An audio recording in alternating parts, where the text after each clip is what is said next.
कल बारिश ना हो। लेकिन अब ऐसा करते हैं कि आपको दिखा देते हैं कल का जो मैच है उसमें प्लेइंग 11।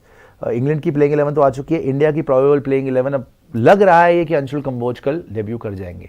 तो दोनों की प्लेइंग 11 देख लेते हैं एंड वी होप कि बारिश ना हो।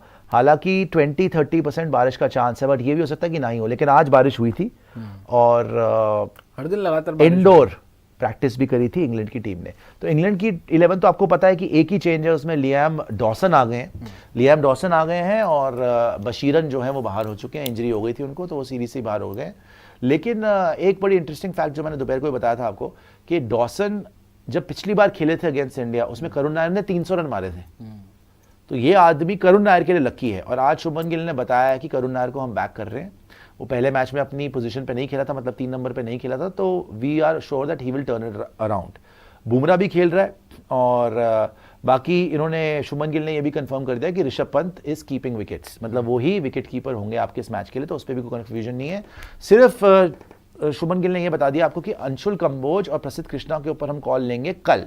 कंबोज क्लोज है डेब्यू के कंबोज क्लोज है डेब्यू के लिए, लेकिन कॉल कल लेंगे अल्टीमेटली प्रसिद्ध कृष्णा और अंशुल कंबोज पे। लेकिन लग ये रहा है कि शायद ये मैच, जिस तरीके से गौतम गंभीर से भी बातचीत हो रही थी सब कुछ, कि अंशुल कंबोज ही खेल रहे हैं और करुण नायर भी खेलेंगे। तो हमारी अब कुलदीप भी ना खेले। कुलदीप का मुश्किल इसलिए है बिकॉज जो ओवरकास्ट कंडीशंस हैं शायद उसमें कुलदीप को प्रेफरेंस ना मिले। तो यहाँ पर अगर हमारी 11 आप देखेंगे तो यशस्वी जायसवाल, केएल राहुल, करुण नायर या फिर साई सुदर्शन। ऑब्वियसली करुण नायर आ गए हैं, साई सुदर्शन भी प्रैक्टिस कर रहे थे, शैडो प्रैक्टिस, लेकिन आई डोंट थिंक उनको चांस मिलेगा। ऋषभ पंत कंफर्म कर दिया कप्तान ने कि कीपिंग वही करेंगे। रविंद्र जडेजा पिछले मैच के हीरो, वॉशिंगटन सुंदर खेलेंगे। शायद कुलदीप को चांस ना मिले because you need batting on such a pitch जहाँ पे ओवरकास्ट भी है और थोड़ा सा कप्तान ने खुद भी बोला कि इसमें पेस और बाउंस होगा इस पिच के ऊपर। तो आप तो वैसे ही बैटिंग 8-8 नंबर तक चाहते हो। शार्दुल ठाकुर आ जाएंगे, नीतीश कुमार रेड्डी जो कि रूल आउट हो चुके हैं, इस सीरीज के लिए रूल आउट हो गए नीतीश कुमार रेड्डी। और उसके बाद अंशुल कंबोज या प्रसिद्ध कृष्णा, ज्यादातर चांस है अंशुल कंबोज के, जसप्रीत बुमराह एंड मोहम्मद सिराज। तो ये आपकी 11 हो जाएगी। टॉस अगेन एक बड़ा फैक्टर रहेगा, आई थिंक डिपेंडिंग ऑन कितनी बारिश हुई है, नहीं हुई है, क्या हुआ है। जो भी टीम टॉस जीतेगी शायद वो बॉलिंग ही कराना प्रेफर करेगी कल। और इंग्लैंड तो वैसे भी पिछले मैच में हैरान हुए थे, सबके बैटिंग करा ली थी उन्होंने, वरना वो ज़्यादातर बॉलिंग ही कराते हैं। तो लेट्स होप कि शुभमन फाइनली 3 टॉस हारने के बाद एक तो टॉस जीते और मैच भी जीते।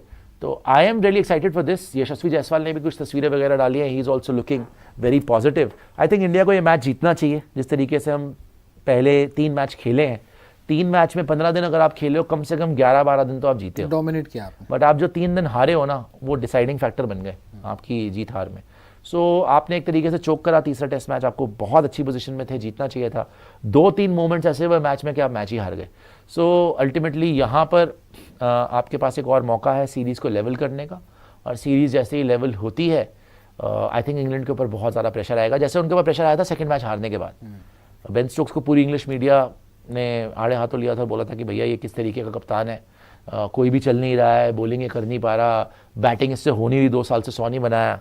तो बहुत क्रिटिसिज्म था। लेकिन ये थर्ड टेस्ट मैच जिस तरीके से वो जिता दिया उसने, उसके बाद ऐसा लगने लग गया कि भाई बेन स्टोक्स अनबीटेबल है, उसने 10-10 ओवर डाल दिए, जिता दिया। सो आई थिंक टीम तो हमारी बेहतर है, but pressure situation, pressure moments में, और जब मामला आ रहा है जीतने का कि मैच को ख़त्म कर दो, वो हम कर नहीं पाए 2 मैचेस में।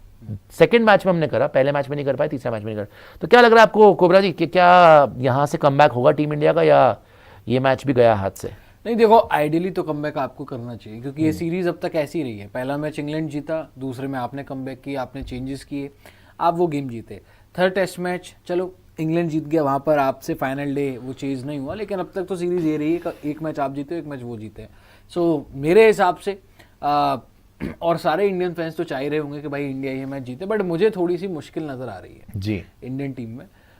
बिकॉज चलो ठीक है, अंशुल कंबोज आ रहे हैं टीम में, बॉलिंग तो आपकी वो ही है। अब वो थर्ड पेसर के तौर पर अंशुल कंबोज कितना कर पाएंगे वो देखने वाली बात है, क्योंकि आकाशदीप ने जो पिछले दोनों मैच खेले हैं एज अ थर्ड पेसर, वहां पर उनकी कंट्रीब्यूशन रही है। सेकंड मैच में तो बुमराह थे नहीं, तो वो सेकंड पेसर ही थे। वो थर्ड मैच में उन्होंने वहां पर एक विकेट तो निकाल, सेकंड इनिंग्स में भी उन्होंने विकेट्स ली थी। तो थर्ड पेसर का देखना पड़ेगा अंशुल कंबोज क्या करते हैं, बट आपकी बॉलिंग उनसे आगे ही है। मुझे लगता है कि जो आपने थर्ड टेस्ट मैच में जो आपसे बैटिंग नहीं हुई और जिस तरीके से पूरा वो माहौल बना वहाँ पर और इंग्लैंड की टीम गेम निकाल गई, और अब वो लगातार आज भी प्रेस कॉन्फ्रेंस में उसी तरीके की वही बातें कर रहे हैं। अभी भी वही बातें हो रही हैं कि 11 वर्सेस 2 हमारे 2 बंदे हैं, उनके 11 बंदे, और डिफरेंट हमारे अंदर से निकाल के लाए। तो ये सीरीज अब थोड़ी नेक्स्ट लेवल चली गई है। और इंग्लैंड क्योंकि हमारा थोड़ा सा लग रहा है ऋषभ पंत को इंजरी हो गई, बावजूद इंजरी के उन्होंने तो भाई रन भी मारे हैं। केएल राहुल, रन हमारे सब ने बनाए हुए हैं, लेकिन फिर भी हम जीत नहीं पाए हैं।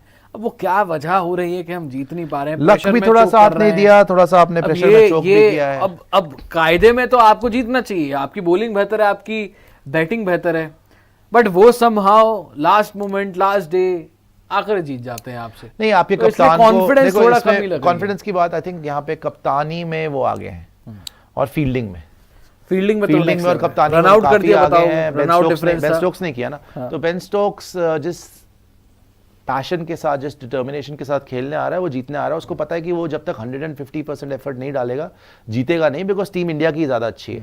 तो उसने पूरी जान लगा दी, तभी तो खुद ही 10-10 ओवर डाले जा रहा था। बट अगर शुभमन गिल थोड़ी मेच्योरिटी से खेल ले यहाँ पर, और शुभमन गिल ये तय कर ले कि नहीं भाई, मैंने कोई यहाँ पे ईगो नहीं दिखानी, मैंने कोई यहाँ पर गुस्सा नहीं करना, मैंने बिल्कुल काम रहकर और सारी टीम को एक तरीके से मोटिवेट कर कर अपना काम करना है, मैं बैटिंग अच्छी करूंगा तो हम जीत जाएंगे, सीधी बात है। बिकॉज केएल राहुल, यशस्वी जायसवाल, ऋषभ पंत, ये लोग एक स्टैंडर्ड की बैटिंग करेंगे ही करेंगे, ठीक है। अगर शुभमन कर जाए उसमें तो 4 चांद लग जाएंगे और आप जीत जाएंगे। और बॉलिंग तो आपकी अच्छी हो ही रही है, बस आपकी फील्डिंग तो माशाल्लाह है, वो उसमें कुछ नहीं कर सकता कोई, वो छूटना होगा तो छूट ही जाएगा। लेकिन अगर शुभमन गिल ने कप्तानी ढंग से कर ली और अगर वो काम रहा अंडर प्रेशर और उसने डिलीवर कर दिया विद द बैट, तो आपको जीतने से कोई नहीं रोक सकता और ये सीरीज 2-2 हो जाएगी। सोच लीजिएगा, मैं तो ये मेरी प्रेडिक्शन ये है कि अगर बारिश ना हुई यहाँ पर 5 दिन, थोड़ी बहुत हुई वो अलग बात है, मतलब मोस्टली पूरा मैच हो गया, तो India is winning this match, I think so. मेरे को लगता है कि यहाँ पे भी इंग्लैंड को फिर से ये एहसास होगा कि भाई हम जीत तो चुके हैं 2 मैच, लेकिन शायद वो इंडिया की किस्मत खराब थी या शुभमन गिल की अभी किस्मत में नहीं था कि वो बच गया, वो जीत नहीं पाया। Otherwise team India is a better team. देखो, किस्मत तो मैं नहीं बोलूँगा यहाँ पर कि किस्मत की बदौलत आप इंग्लैंड जो है वो जीता। हाँ ठीक है, हमारी किस्मत थोड़ी सी, हम कुछ मोमेंट्स पे अनलकी रहे हैं, बट आई डोंट थिंक कि आपके लिए इतना आसान होने वाला है ये टेस्ट मैच जी। और मैंने पहले भी बोला था कि जो लॉर्ड्स जीतेगा वो सीरीज जीतेगा, तो मुझे तो ये फीलिंग है शायद इंग्लैंड ही ये मैच जीते। चलिए देखते हैं क्या होता है। में आपको जीतना चाहिए।